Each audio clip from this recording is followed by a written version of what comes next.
Assalamualaikum warahmatullahi wabarakatuh. Salam sejahtera untuk kita semua. Semoga kita diberi kesehatan dan dipermudah dalam segala urusannya. Nah, pada kesempatan kali ini izinkan kami dari kelompok 5 yang beranggotakan Hening Nurlaili Anjarweni, Isnaini Rizky Ratnasari, Claresta Kwina Nuri, Erdino Bintang Tenggara, dan saya sendiri Fatimani Faiza membahas materi mengenai hubungan akrab dan ketertarikan interpersonal.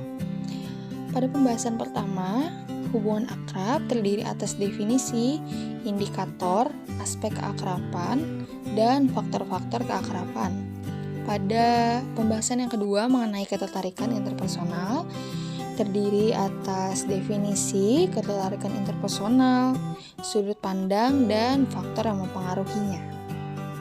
A. Hubungan akrab. 1. Definisi keakraban. Menurut Argyle dan Henderson, keakraban terjadi pada sebuah persahabatan yang terjalin dengan baik, meliputi orang-orang yang saling menyukai, menyenangi kehadirannya satu sama lain, memiliki kesamaan minat dan kegiatan, saling membantu dan memahami, saling mempercayai, menimbulkan rasa nyaman, dan saling menyediakan dukungan emosional. Menurut Smith dan kawan-kawan, keakraban adalah sebuah hubungan yang dilakukan oleh seseorang dengan orang lain untuk mendapatkan sebuah kedekatan yang bermanfaat untuk mereka. Keakraban adalah hubungan yang berkembang antar individu sebagai hasil interaksi mereka melalui komunikasi. Keakraban adalah berfungsinya secara positif, timbal balik dan terbentuknya komitmen dalam suatu hubungan antara dua atau lebih individu yang mampu mengatasi segala konflik yang ada, sehingga hubungan yang sudah terjalin akan menyebabkan seseorang mendapatkan dampak positif dan bermanfaat untuk lingkungan pendidikan serta lingkungan sosialnya. 2. Indikator. Dalam indikator keakraban dapat dikatakan dekat. Menurut Byrne and Kasian dalam Rahmat 2013 terdapat 3 indikator, yaitu kelekatan emosional, saling memenuhi, dan ketergantungan. Kelekatan emosional, di mana seseorang yang telah mengenal dengan baik sahabatnya akan merasa memiliki kedekatan emosional. Seperti contohnya, saat teman menemukan masalah, maka sahabat yang lain ikut merasakannya. Kemudian saling memenuhi, yang diartikan sebagai memberikan dukungan kepada sahabatnya, sehingga mereka merasakan jika dukungan akan membuat hubungan yang terbentuk akan semakin dekat. Seperti contohnya, saling memberikan motivasi dalam belajar maupun keseharian adalah hal yang dibutuhkan. Yang terakhir adalah ketergantungan. Ketergantungan adalah saling menganggap penting kehadiran satu sama lainnya, di mana keakraban yang terjalin kadang merasa lebih dari sahabat atau merasa kehilangan saat merasa jarang bertemu. Nomor 3, yaitu aspek keakraban. Menurut Amidon, Treadwell, dan Kumar, ada beberapa aspek keakraban, yaitu yang pertama, kecenderungan untuk keakraban. Setiap individu membutuhkan adanya ketertarikan dan digambarkan dari indikator, yaitu kebutuhan untuk keintiman, kebersamaan, simpati, dan saling ketergantungan terhadap orang yang dikenal. Hal tersebut karena manusia atau setiap individu adalah makhluk sosial. Yang kedua, menarik diri dari keakraban, di mana dapat digambarkan dengan beberapa indikator, yaitu pengabaian intimasi, tidak ingin berhubungan dekat, dan ketidakpercayaan. Setiap manusia pasti memiliki fase di mana mereka ingin menghabiskan waktunya sendiri. Hal tersebut merupakan bentuk dari menarik diri dari keakraban. Yang ketiga, yaitu daya tarik, di mana seseorang mengawali hubungan akrab dengan daya tarik yang mencakup 3 indikator, yaitu mengenai daya tarik fisik, dan kedekatan seksual.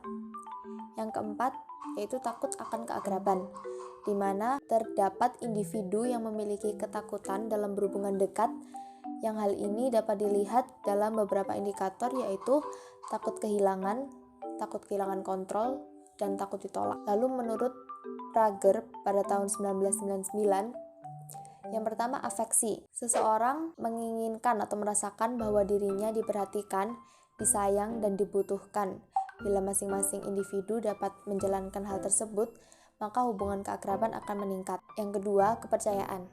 Dengan menaruh kepercayaan terhadap seseorang yang lain, maka keutuhan hubungan akan mudah terjaga sehingga meningkatkan hubungan keakraban. Yang ketiga yaitu kebersamaan. Dengan adanya rasa kebersamaan, tingkat keakraban hubungan akan meningkat. Yang terakhir yaitu berbagi waktu dan aktivitas. Dengan intensnya berbagi waktu dan aktivitas bersama, maka lama-kelamaan persahabatan akan lebih akrab dikarenakan banyaknya waktu yang dihabiskan bersama. Yang keempat, faktor-faktor keakraban. Menurut Hope dan Vaughan pada tahun 2002, faktor-faktor keakraban dibedakan menjadi 6. Faktor yang pertama yaitu fisik yang menarik atau physical attractiveness. Seseorang cenderung memilih untuk berinteraksi dengan orang-orang yang dinilai lebih positif atau berpenampilan menarik dan rapi dibandingkan dengan orang-orang yang tidak berpenampilan menarik ataupun rapi. Faktor yang kedua yaitu kedekatan atau proximity. Seseorang yang dekat dengan orang yang lainnya akan semakin sering untuk berinteraksi dengan orang tersebut, seperti misalnya teman sebangku, tetangga. Mereka akan lebih mudah untuk berinteraksi dibandingkan dengan orang yang jauh atau tidak dekat dengan mereka. Faktor yang ketiga yaitu keterbukaan diri atau self-disclosure. Seseorang akan lebih mudah untuk berbagi topik yang sensitif atau yang lebih pribadi bagi diri mereka dengan orang-orang terdekatnya seperti sahabat atau keluarga dibandingkan berbagi dengan teman biasa atau orang asing. Faktor yang keempat yaitu saling berbalasan atau reciprocity. Seseorang cenderung lebih suka berinteraksi dengan orang yang menunjukkan ketertarikan terhadap mereka atau orang yang memberikan respon positif terhadap mereka dibandingkan dengan orang yang menunjukkan ketidaktertarikan kepada mereka. Faktor yang kelima yaitu persamaan atau similarity. Orang-orang yang cenderung berinteraksi dengan orang lain yang memiliki persamaan dalam diri mereka, seperti misalnya persamaan dalam sama-sama menyukai film, sama-sama menyukai makanan pedas. Mereka akan lebih mudah dekat dibandingkan dengan orang yang memiliki perbedaan atau tidak memiliki persamaan. Tetapi tidak menutup kemungkinan orang yang memiliki perbedaan akan akrab karena mungkin dapat saling melengkapi. Nah, yang terakhir, faktor yang terakhir yaitu kebutuhan melengkapi atau need complementary. Seperti yang saya sebutkan lagi, seperti yang saya sebutkan tadi, orang-orang yang memiliki perbedaan bisa menjadi dasar untuk saling melengkapi satu sama lain. Karena itu mereka bisa mencapai keakraban atau ketertarikan. B. Ketertarikan interpersonal. Definisi: hubungan interpersonal atau interpersonal relation secara umum adalah proses komunikasi yang berlangsung antara dua orang atau lebih secara tatap muka. Sedangkan hubungan interpersonal adalah hubungan di luar diri atau disebut juga dengan penyesuaian dengan orang lain. Menurut Agus Mulyono dan Suranto, hubungan interpersonal adalah komunikasi yang berbentuk tatap muka.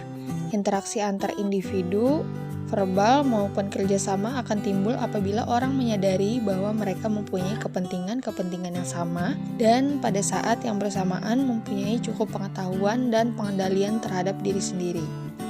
Menurut Enjang, hubungan interpersonal adalah komunikasi antar orang secara tatap muka yang memungkinkan setiap peserta menangkap langsung, baik secara verbal maupun secara tatap muka atau interaksi verbal.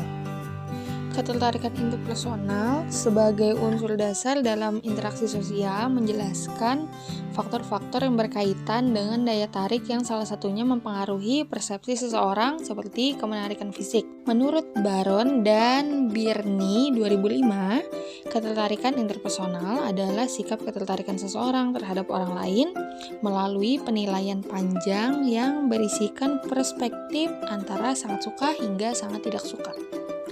Dalam sudut pandang ketertarikan interpersonal, terdapat dua sudut pandang. Dari sudut pandang psikologi evolusi yang pertama.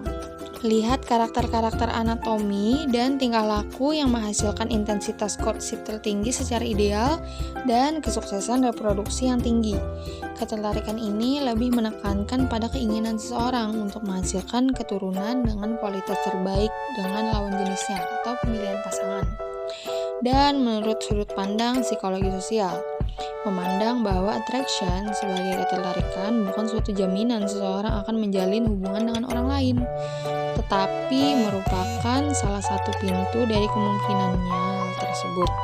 Secara spesifik, atribusi sosial merupakan cara seseorang dalam melakukan proses persepsi dan interpretasi terhadap sebab akibat perilaku orang lain.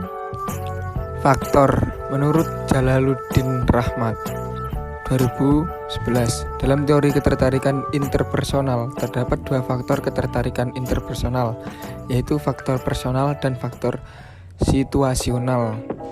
Faktor personal: A. Kesamaan karakteristik personal, ditandai dengan kesamaan dalam nilai-nilai sikap, keyakinan, status sosial, ekonomi, agama, ideologi, dan lain-lain. Mereka yang memiliki kesamaan dalam hal-hal tersebut cenderung akan menyukai satu sama lain. Hal ini merupakan awal dari terbentuknya atraksi interpersonal, karena dari kesamaan karakteristik personal yang dimiliki individu akan membuat nyaman. B. Tekanan emosional atau stres. Saat seseorang berada di bawah tekanan emosionalnya, ia akan menginginkan kehadiran orang lain untuk membantunya. Perhatian yang diberikan oleh orang lain akan membuat kecenderungan seseorang untuk menyukai orang lain semakin besar. D. Isolasi sosial. Isolasi sosial adalah pengalaman yang tidak enak. Beberapa orang meneliti telah menunjukkan bahwa tingkat isolasi sosial amat besar pengaruhnya terhadap kesukaan kita pada orang lain. C. Harga diri yang rendah. Orang yang rendah diri cenderung akan lebih mudah untuk menyukai orang lain, karena orang yang merasa penampilannya dirinya kurang menarik akan mudah menerimanya persahabatan ataupun hubungan dari orang lain. Faktor situasional. A. Daya tarik fisik. Daya tarik fisik seseorang sering menjadi penyebab utama terjadinya ketertarikan interpersonal. Hal ini dikarenakan penampilan awal akan mendeskripsikan diri seseorang walaupun tidak secara keseluruhan. B. Ganjaran (rewards). Seseorang akan menyukai orang yang menyukai satu sama lain. Kita harus menyukai orang yang memuji kita. Ganjaran bisa berupa bantuan, dorongan moral, pujian, atau hal-hal yang meningkatkan harga diri kita. C. Familiarity atau friendly. Orang yang pandai bergaul akan mudah dikenali, walaupun dengan seseorang yang tidak terlalu ia kenal. D. Kedekatan. Hubungan kita dengan orang lain tergantung seberapa dekat kita dengan orang tersebut. Dari segi psikologis, hal yang luar biasa. Bagaimana tempat yang kelihatannya netral maupun mempengaruhi tatanan psikologis manusia. E. Kemampuan, competence. Setiap orang memiliki kecenderungan untuk lebih menyukai orang lain yang memiliki kemampuan lebih tinggi atau lebih berhasil dalam kehidupannya. Baiklah, kami cukupkan. Sekian pembahasan dari kelompok 5. Mohon maaf apabila ada kekurangan dari penyampaian materi kami. Terima kasih. Wassalamualaikum warahmatullahi wabarakatuh.